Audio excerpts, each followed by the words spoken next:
Hi. Welcome to Homeopathy Medicines. Today in this classic Homeopathic Materia Medica lecture discuss about homeopathic medicine Lycopodium clavatum by Dr. Farrington, MD. Before starting this video, please subscribe to this channel. We need support from you to make this channel more beautiful and more informative. Now going to discuss about Lycopodium clavatum, its uses and symptoms.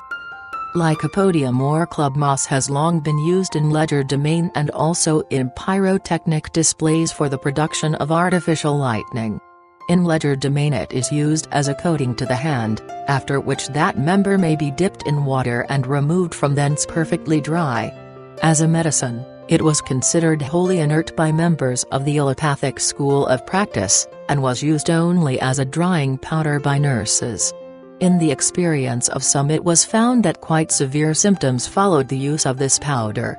Others, on the contrary, used it for months and years, and positively declared it to be inert.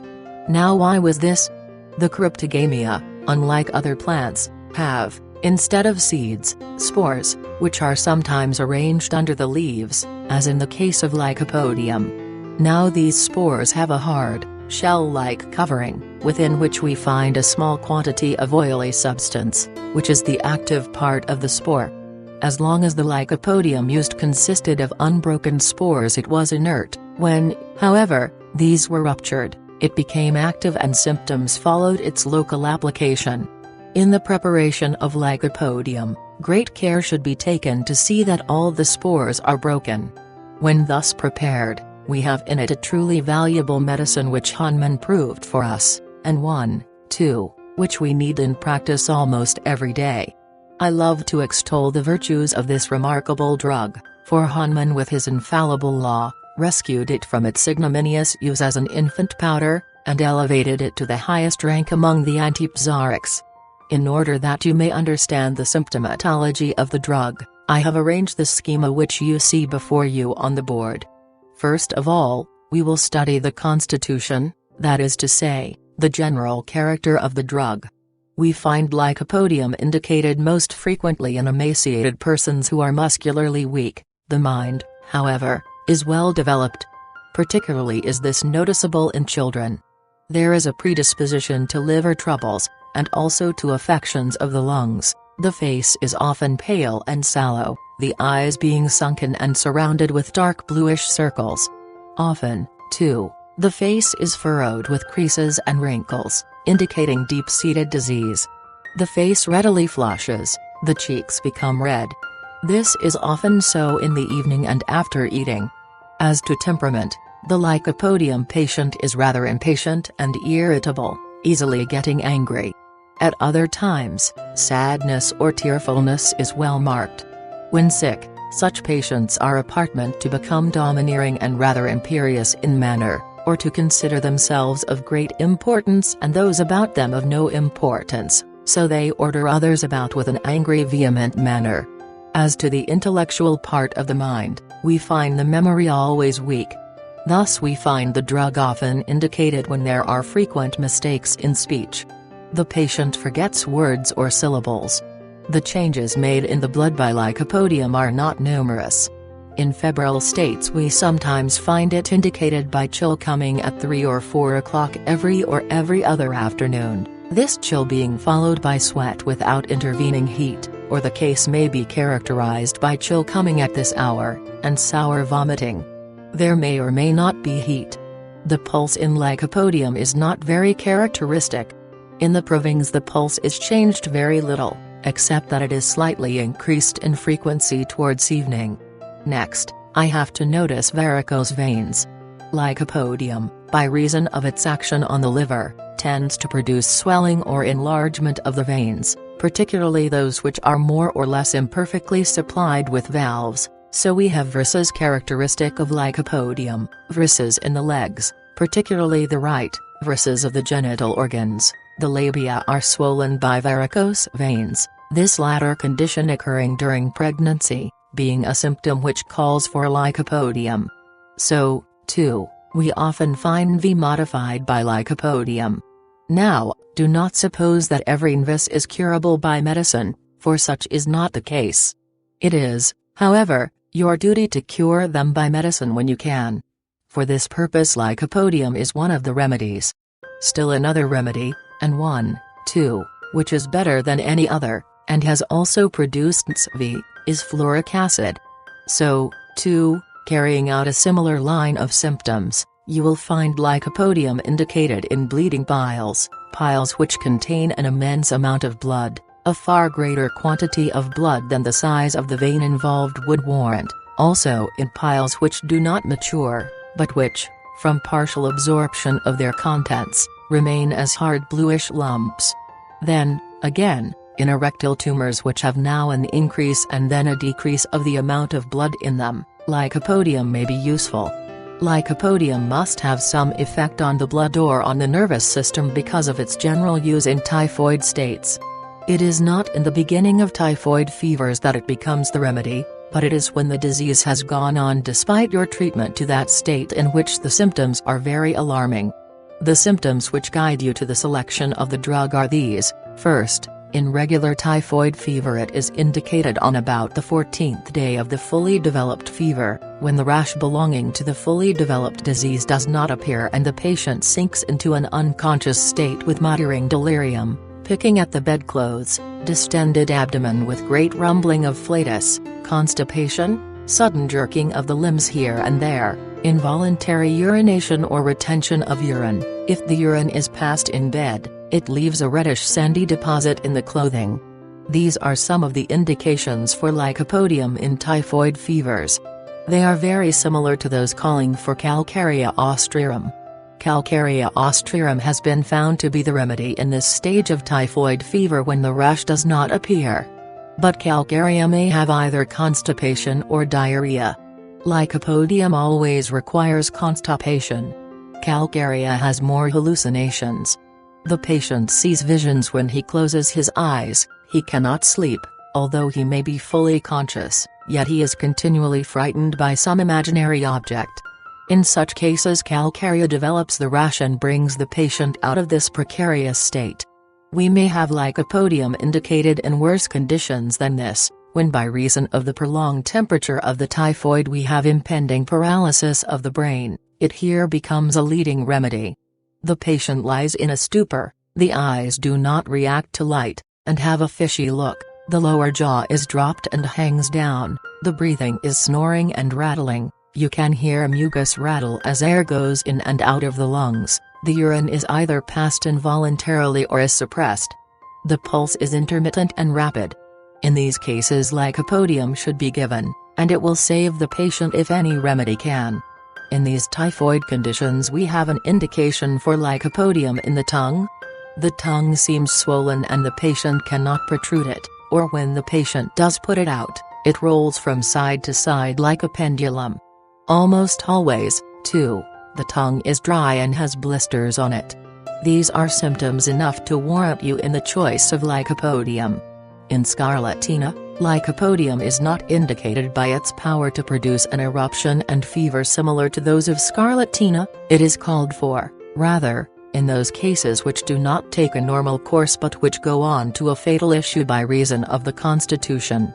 You are guided here by the typhoid symptoms just mentioned and also by another symptom which anticipates these and leads you to Lycopodium long before such serious symptoms appear. I refer to the condition of the child after sleep. The child wakens cross and irritable, kicking the clothes off and striking everyone about it. Although this symptom may seem insignificant, it is not so by any means. Here it resembles cuprum, belladonna, stramonium, and zincum, all of which remedies have arousing from sleep as if frightened. The element of irritability and the absence of symptoms characteristic of the other drugs lead you to Lycopodium. We may make another use of this symptom. Sometimes children have a disease called gravel, in which lithic acid is passed in sufficiently large quantity in the urine as to cause pain on passing water. They awake from sleep screaming out with pain and kicking at all around them. Here Lycopodium is indicated by both the subjective and the objective symptoms. Often too, when Lycopodium is indicated in scarlatina, you will find that one or the other parotid gland is inflamed and discharging purulent matter. Probably the very best remedy in the materia medica for parotitis accompanying scarlatina is Rustox. The next best is Calcarea austrarum, and next to that Lycopodium. Lachesis is only indicated when the swelling is purplish and the pus is not laudable, but thin, excoriating and ichorous. In diphtheria, Lycopodium is to be thought of when the diphtheritic deposit is most copious on the right side of the throat, with a tendency to spread towards the left. There is a constant desire to swallow, amounting almost to spasm of the throat, with violent stinging pains. The patient is worse from swallowing drinks, especially cold drinks. You often find the symptoms aggravated from 4 to 8 p.m. generally, when Lycopodium is the remedy in either scarlatina or diphtheria. The nose is invaded by the disease. The patient cannot breathe through his nose. The tonsils are very much swollen, as is also the tongue, so that he is obliged to open the mouth and protrude the tongue in order to get breath. Sometimes after you have given lachesis, the membrane goes to the right side. Then Lycopodium comes in as a substitute. Next we come to the action of Lycopodium on the liver. Lycopodium acts very strongly on this organ, producing quite a number of symptoms. First, beginning with the mouth, we find the tongue-coated, sour or exceptionally putrid taste in the morning on arising, violent hunger almost amounting to canine hunger. A few mouthfuls of food seem to produce fulsomeness as though the patient were full up to the throat, quickly followed by hunger again, distress in the stomach immediately after eating, not some little time after, like Nox Vomica, cannot bear the pressure of the clothing about the waist, here being somewhat like lachesis, but it is distinguished from lachesis in that the latter has the sensitiveness all the time, but Lycopodium only after a meal. The region of the liver is very sensitive to touch. Sometimes there is a feeling of tension there, and this feeling of tension is a subjective symptom which leads you to the choice of Lycopodium in chronic hepatitis when abscesses have formed. The diaphragm is very apparent to be affected in this state. There is a feeling as though a cord were tied around the waist. There is marked collection of flatus. Possibly that is the reason why a small quantity of food fills the patient up. This flatulence tends upwards rather than downwards, rumbling of wind in the splenic flexure of the colon with distension of that portion of the intestinal tract. Boericke also has this. There is great fermentation in the intestines, this being followed by discharge of flatus and even by diarrhea. The bowels are usually constipated, however, with ineffectual urging to stool. After stool, there is a feeling as of a great quantity remaining unpassed. Now these symptoms, especially if associated with ascites, will lead you to the choice of Lycopodium in that disease known as cirrhosis of the liver. Lycopodium in these gastric and hepatic symptoms has many analogues, one of which is Nox Vomica. Nox may be distinguished from it by the following. Although Nox Vomica has sour taste in the mouth, aggravation in the morning and fullness after eating, yet the immediate distress is more prominent under Lycopodium. In the accumulation of flatus of the two remedies, Nox has more pressure downwards, giving frequent urging to stool and pressure on the bladder. Both remedies have prominently constipation with ineffectual urging to stool. The difference between the two remedies is this. Nox Vomica has this ineffectual urging from its fitful action. Under Lycopodium it arises from contraction of the sphincter ani. Sulfur is also similar in the accumulation of flatus and in the sour and bitter taste, but the characteristic place for the accumulation of flatus in sulfur is in the sigmoid flexure, and is referred by the patient to the left groin.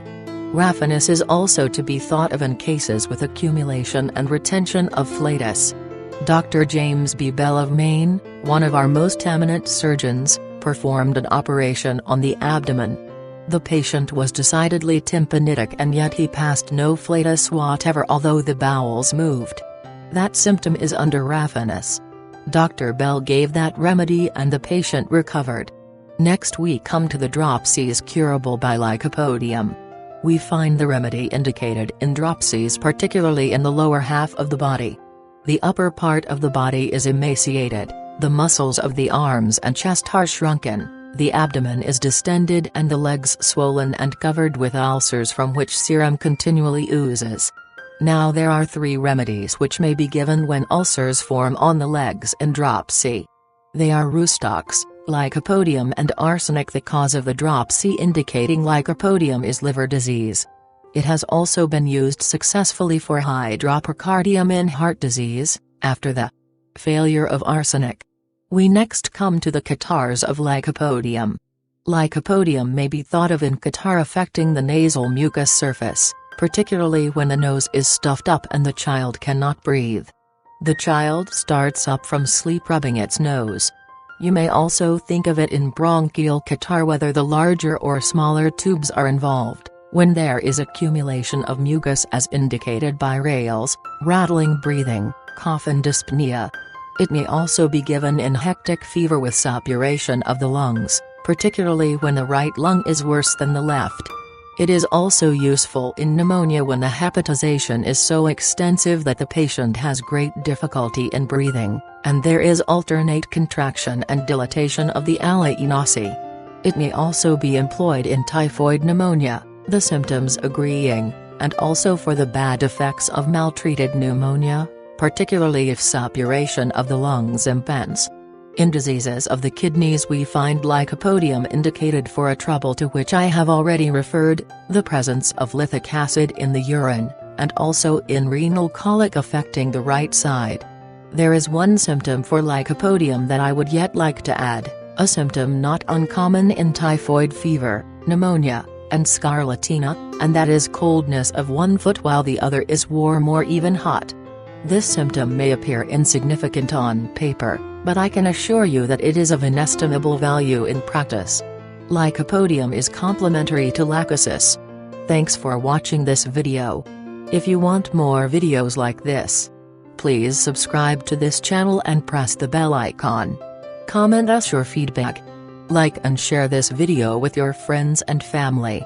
For paid and free consultancy online, visit homeopathymedicines.com and mashclinic.com. Thank you. Have a nice day. Stay healthy, stay happy.